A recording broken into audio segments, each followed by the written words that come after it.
শোনো বন্ধুরা, তোমরা মাছ কিনতে যাও, অনেকেও মাছ চেনে না কোনটা নদীর মাছ কোনটা পুকুরে চাষ হয়। আজকে বাজার থেকে পাবদা মাছ নিয়ে এসেছে, তাই ভাবলাম তোমাদের মাঝে শেয়ার করে দিই। এটা হচ্ছে নদীর পাবদা মাছ। সেটা কেমন করে চিনবে? পাবদা মাছের মাঝখান দিয়ে লাল লাল দাগ থাকে, এই দাগ লাল লাল দাগ দেখে বুঝতে হবে নদীর পাবদা। আর যেগুলো পুকুরে চাষ করা হয় ওগুলাতে সাদা সাদা কালার থাকে, বুঝে নেবে পুকুরে চাষ করা মাছ পাবদা মাছও হবে পুরোটাই সাদা। আর আমি এখন কাটা দেখাবো, এটা নদীর পাবদা মাছ। আমি কাটা দেখাবো আমি কেমন করে কাটি। কেউ কেউ কাটা এটা জানে না যে কিভাবে কাটতে হয়। এখন তার দাড়িগুলো কেটে নেব। দাড়িগুলো কেটে নেওয়ার পর এই পাশে দুটা কাটা, মানে জানে না এটাকে কি বলে, এই কাটা ধরে জোরে একটা টান দিব। এভাবে দুই পাশে টান দেওয়ার পরে পুরো নাড়ি বের হয়ে আসবে টান দিলেই।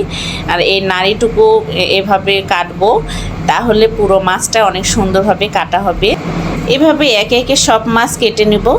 দেখো বন্ধুরা, লাস্ট ফিনিশিং কত সুন্দর লাগছে মাছ কাটা। আর এভাবে মাছ কাটবে, আর এগুলো কালো কালো ভাবগুলো ভালোভাবে ঘষে নেবে। আমি ঘষার ভিডিও করলাম না। ধন্যবাদ সবাইকে পাশে থাকার জন্য।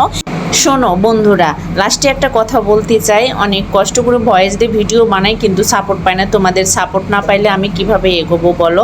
তাই তোমাদের সাপোর্ট কামনা করছি এবং আমার পাশে থাকবে সব সময় কিন্তু।